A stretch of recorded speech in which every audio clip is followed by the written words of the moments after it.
지난 주일 로마서를 가지고 죄가 얼마나 무서운 것인가, 또 우리가 어떻게 이 죄와 싸울 것인가 라고 하는 것을 같이 돌아보았습니다. 오늘은 이 이사야서를 가지고 죄의 문제를 좀 더 심도 있게 좀 여러분과 생각해 보고 싶습니다. 먼저 이 이사야서 59장은요, 죄의 결과가 얼마나 무서운 것인지 그것을 우리 경고하면서 시작을 합니다. 여기 1절과 2절을 보니까 이렇게 말씀해요.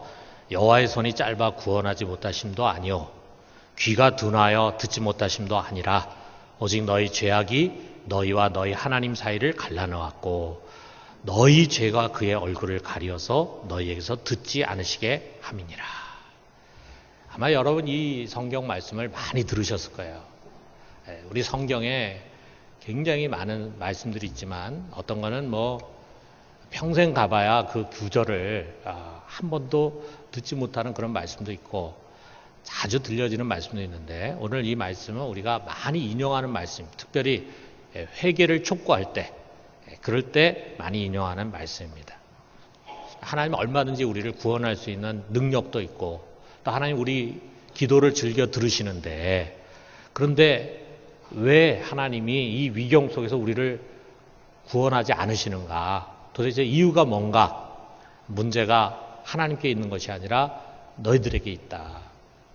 너희의 죄로 말미암아 하나님 너희를 들을 수가 없고 너희와의 사이가 갈라져서 소통이 되지 않는다라고 하는 것을 말씀합니다.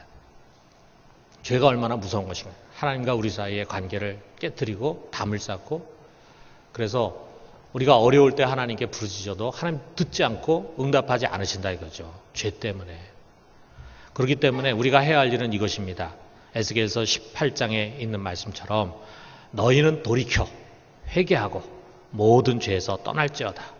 그리한즉 그것이 너희에게 죄악의 걸림돌이 되지 아니하리라. 너희는 너희가 범한 모든 죄악을 버리고 마음과 영을 새롭게 할지어다. 너희가 살기 위해서는 죄에서 돌이키고 그리고 마음과 영을 새롭게 해야 된다. 여러분, 우리 모두에게 그런 결단이 있기를 주님의 이름으로 축원합니다.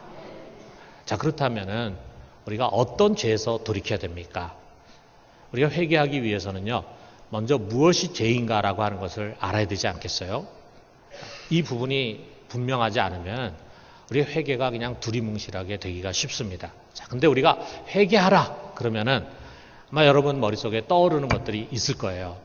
우상을 섬긴 것, 또는 거짓말한 것, 남을 미워한 것, 이웃과 다투고 싸운 것, 그리고 탐욕 또는 음행, 음란한 생각, 이런 것에 대한 회개가 이제 될 것입니다. 또 나아가서 부모님께 제대로 효도하지 못한 것, 또 자식에게 상처를 준 것, 또 기도 말씀을 등한히 한 것, 교회에서 무슨 일을 맡기고 사역을 하라고 했는데 그것을 성실하게 하지 못한 것, 이런 것들 우리가 생각이 나서 회개를 하게 됩니다. 그렇습니다. 여러분, 항상 이런 죄가 우리 속에 없는지 돌아보고 그리고 항상 철저하게 회개하고 결단해서 돌아서는 그런 습관을 가져야 합니다. 그러나 오늘 우리가 읽은 이 이사야서의 말씀은 그런 유의 죄를 가리키는 것이 아닙니다.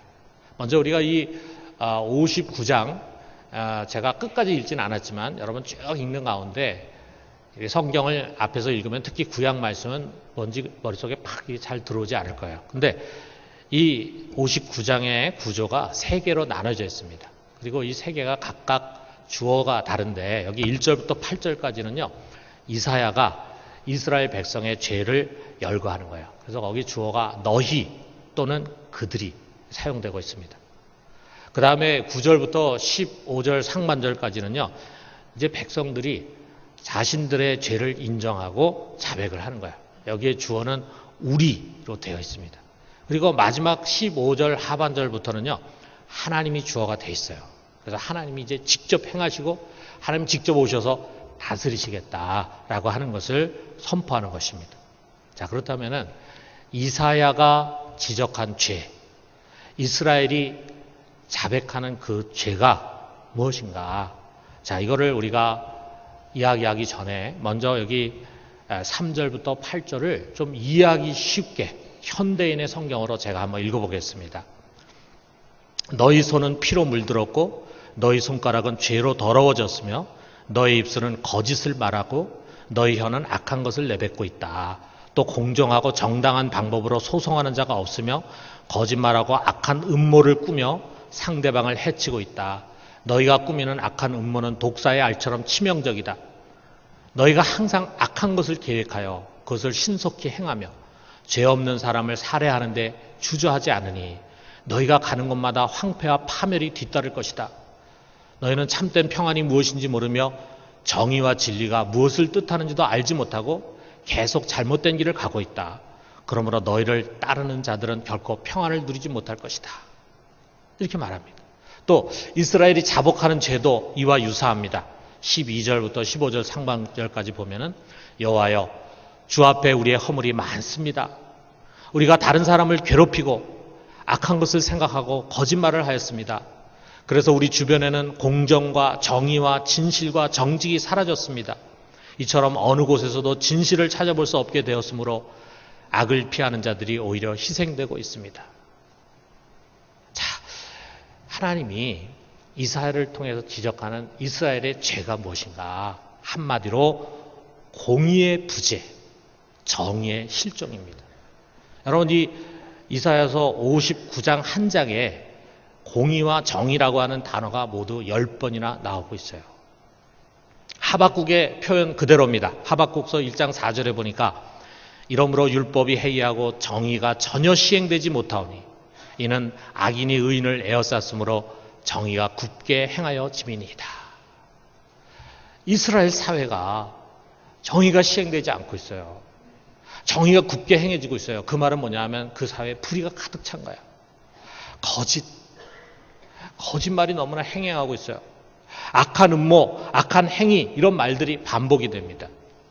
여러분 우리가 북이스라엘의 아합 왕 때 나봇의 포도원 사건 아실 거예요. 이세벨이 그 나봇의 포도원을 뺏기 위해서 거짓 증인들을 세워가지고 거짓 판결을 내려서 결국 이 나봇을 돌로 쳐서 죽게 합니다.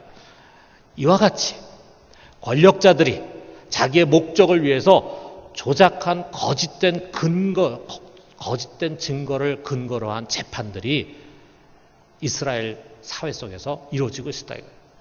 뇌물을 먹은 재판관은 판결을 굳게 합니다. 자, 그러다 보니까 어떤 일이 생겼어요.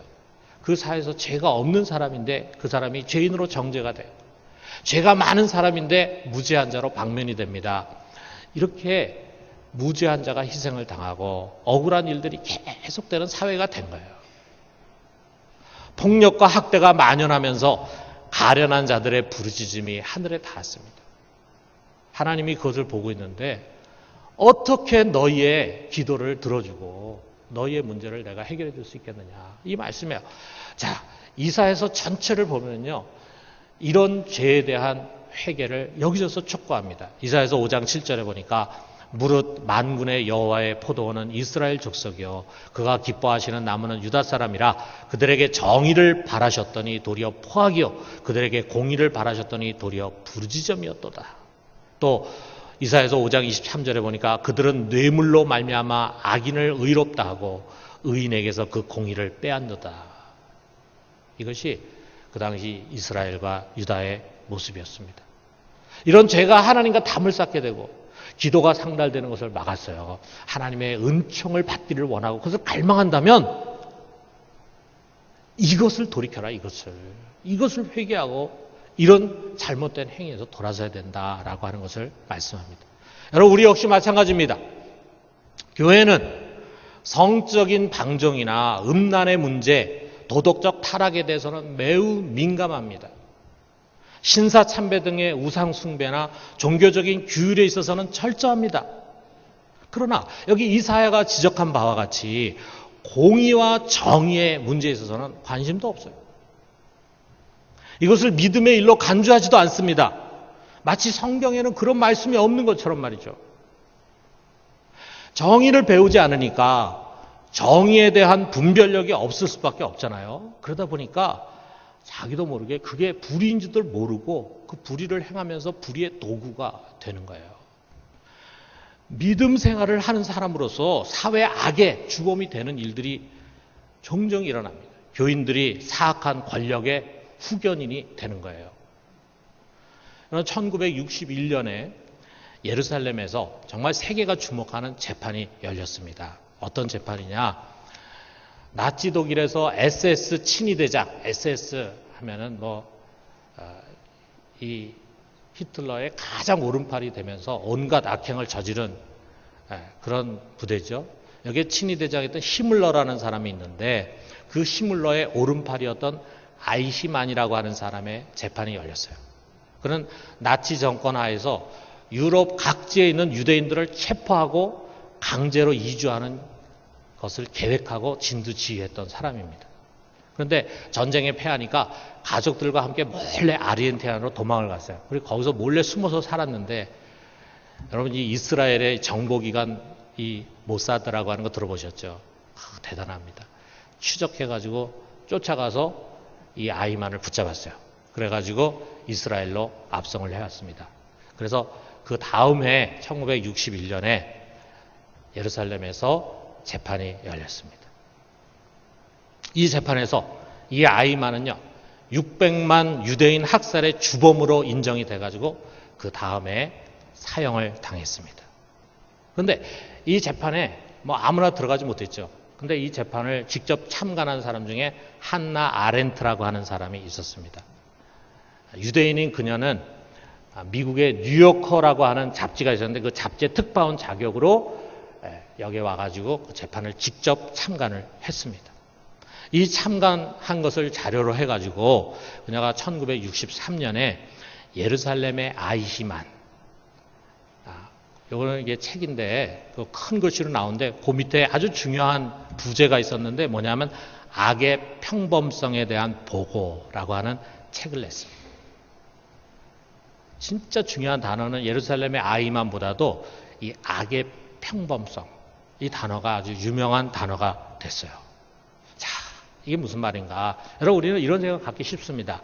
이 악이라고 하는 것, 특히 큰 악을 저지른 사람은 그냥 보기만 해도 섬뜩한 조폭들 또는 아주 살기가 번뜩이는 강도 이런 특별한 사람들에게만 있을 것으로 생각을 하는 거예요. 근데 그게 아니라 이거죠. 그냥 평범하게 보이는 사람들 속에서도 괴물과 같은 악은 언제든지 나타날 수 있다라고 하는 것입니다. 여러분 우리가 얼마나 잔인하게 유대인들을 죽였습니까? 우리 잘 알잖아요. 아우슈비츠에서.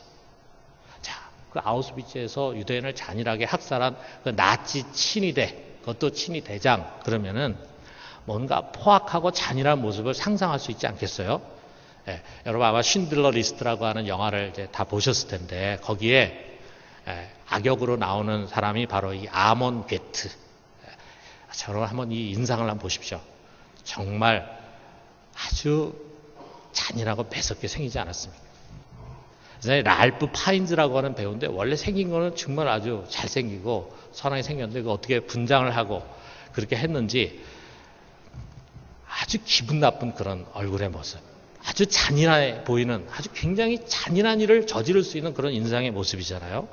그게 영화인 것 같아요. 그래서 그런 얘기가 있어요. 이 감독이 스필버그인데 이 스필버그가 영화를 찍다가 잠시 쉬는 시간이 있었는데 자기 옆에 이 아몬 분장을 한 파인즈가 왔어요. 이런 제복을 입고 이제 왔는데 그 보는 순간에 진짜 아몬처럼 생각이 된 거예요. 순간에 자기도 모르는 사이에 두려움과 막 치가 떨림을 느꼈다. 이런 이야기가 있습니다. 자, 사람들은요, 이 아몬 게트 못지않게 아주 유대인을 죽이는데 앞장섰던 이 아이히만이라는 사람이 이제 아르헨티나에서 붙잡혀 올 때 그런 인상을 상상한 거예요. 이런 사람과 비슷한 그런 인상, 아주 악독한 인상. 그런데 그가 공개됐을 때 사람 놀랐습니다. 이 아히만이라는 사람을 보니까 이 사람은 그냥 평범한 이웃집 아저씨 분위기예요. 그냥 수줍어하고 좀 내성적이고 성실하면서도 고지식한 공무원 인상입니다. 그런 부정하고 잔인한 일을 할 사람으로 생각하기에는 너무 순한 모습이에요. 여러분 인상 보면 알잖아요. 근데 외모만 그런 것이 아니었습니다. 그의 생각도 너무나 천진난만했어요. 그는 자기 죄가 무엇인지를 모른다는 거예요.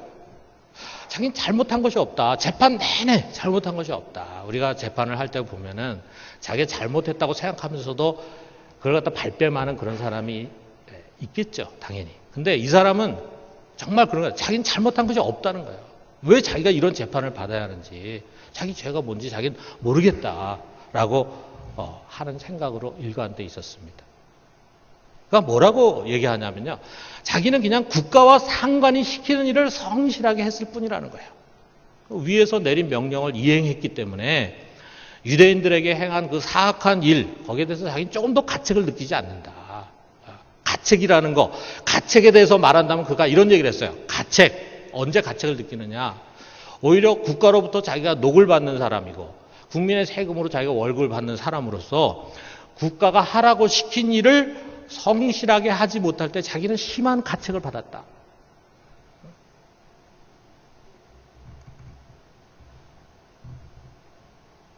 자, 이 아이만이라는 사람 언뜻 보면 그냥 평범한 사람입니다. 사실 세상에 그런 사람 많아요. 직장에서 상관이 시키는 일에 순종하면서 성실하게 일하는 사람입니다. 집에서는 가족들을 사랑하고 가정에 대한 책임을 갖고 있는 좋은 가장이에요. 교회에서는 신실한 교인이었을 수도 있습니다.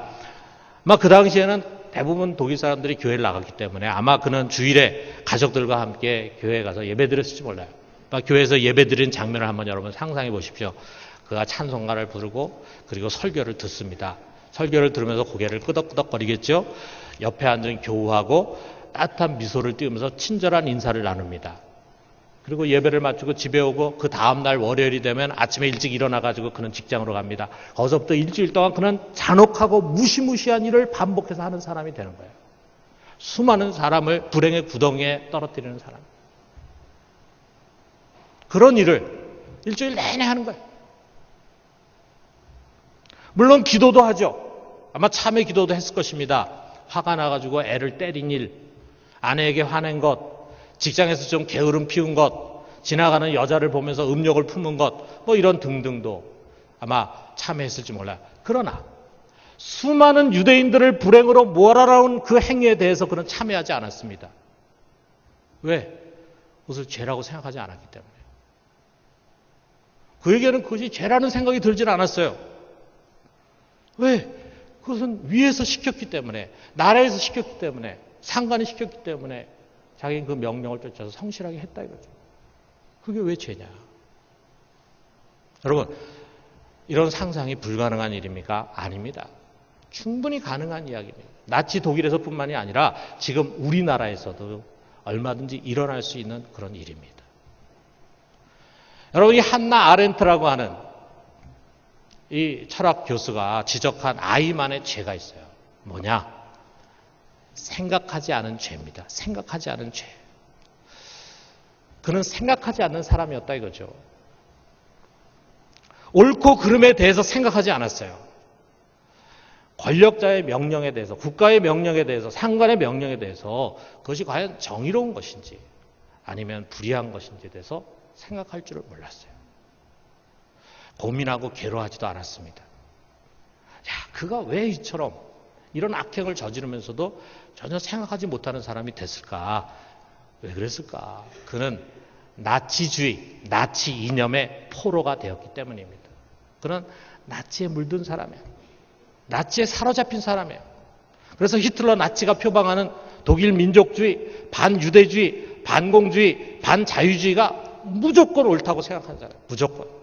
그 당시에 기독교인들 중에는 이것이 가장 성경적이고 하나님의 뜻이라고 확신하면서 히틀러를 추종한 사람들이 많았습니다.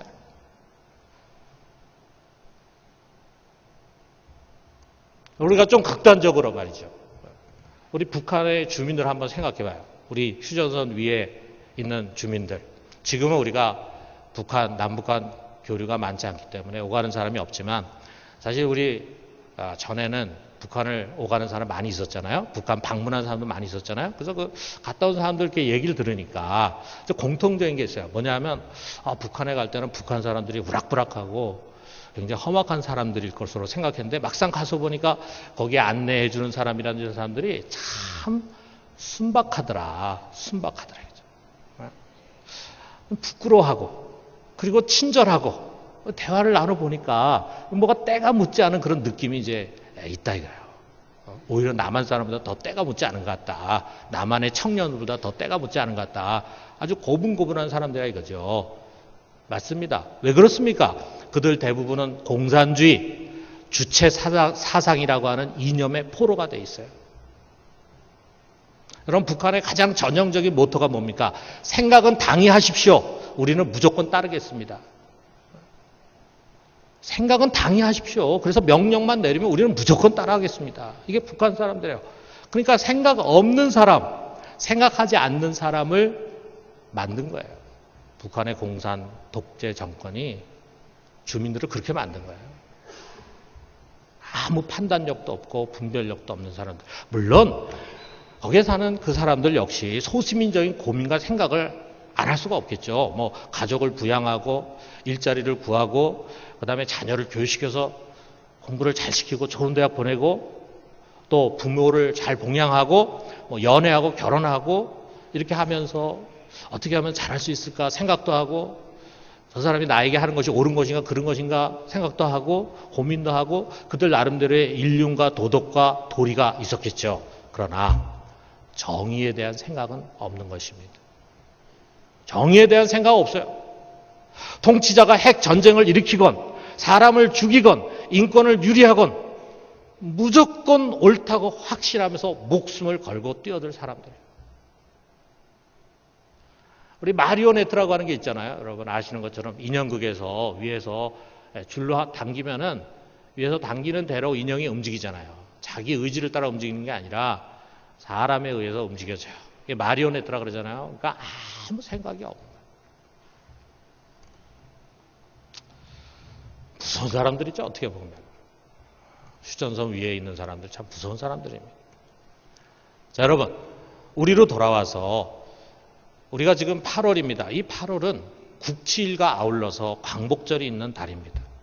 나라를 빼앗기고 그리고 36년 만에 나라를 되찾은 그런 역사 속에서 우리 모두 우리 민족은요 정말 나라의 소중함을 체험했어요.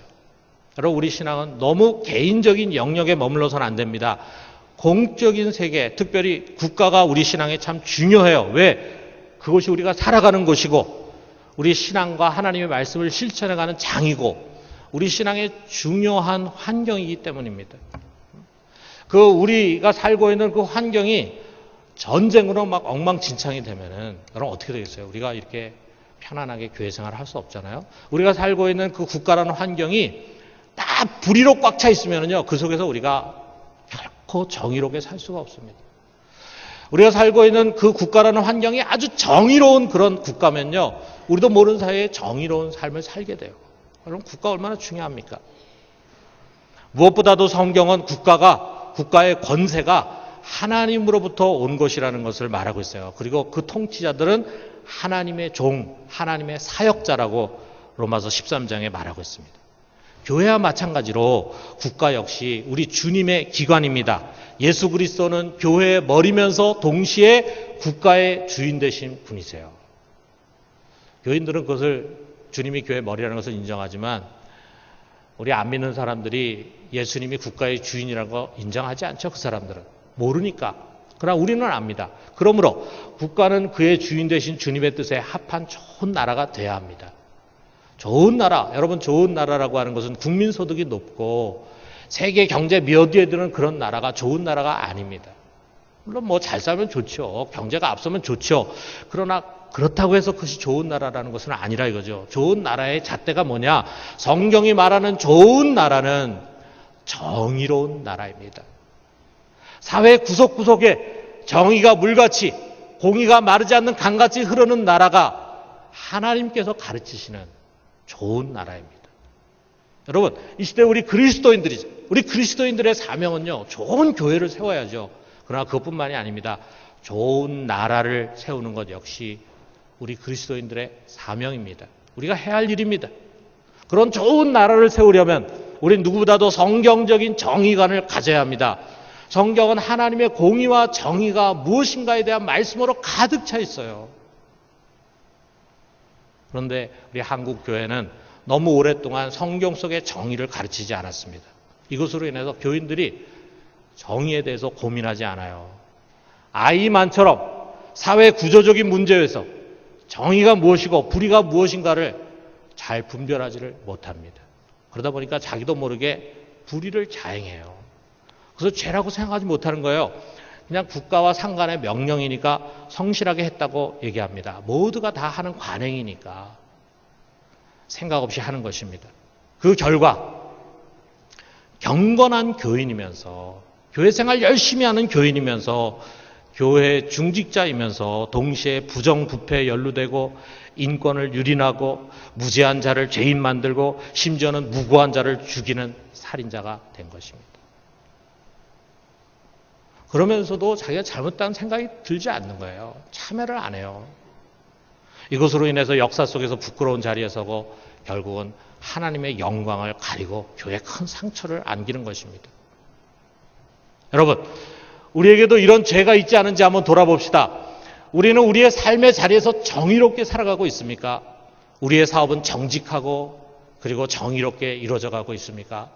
얼마나 이익이 나는지, 얼마나 장사가 잘 되는지만을 생각하지 마시고 과연 이것이 국가의 정의의 차원에서 옳은 것인지 옳은 사업인지를 한번 우리가 생각해 봐야 된다 이거예요.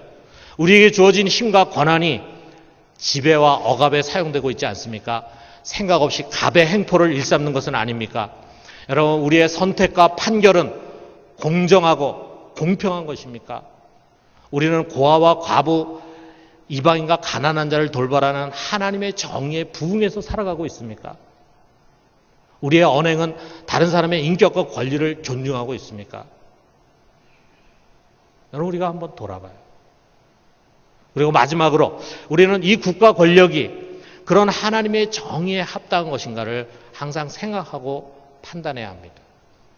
여러분, 독일 국민이 투표에 의해서 히틀러를 다수당으로 만들고 나치를 다수당으로 만들고 히틀러를 수상으로 세웠습니다. 히틀러에게 정권을 줬어요. 그렇기 때문에 결국 600만 유대인의 학살의 길을 열어줬습니다. 엄밀한 의미에서는 독일 국민 모두가 다 이 엄청난 죄악의 공범자들이 된 거예요. 골드버그라는 사람이 그것을 얘기했어요. 모든 독일 국민이 유대인 학살의 집단 범죄자다 그랬습니다. 그들이 잘못 선택한 것입니다. 어리석고 불의한 선택을 한 것입니다. 옳고 그른 것이 무엇인지를 분별할 줄 몰랐기 때문입니다. 여러분, 오늘 우리는 이 이사야서의 말씀 앞에 섭시다. 그리고 마땅히 돌이켜야 할 것을 돌이킵시다. 그래서 우리가 먼저 정의의 사람이 되고 이 사회를 보다 정의로운 사회로 세워갈 수 있게 되기를 주님의 이름으로 축원합니다.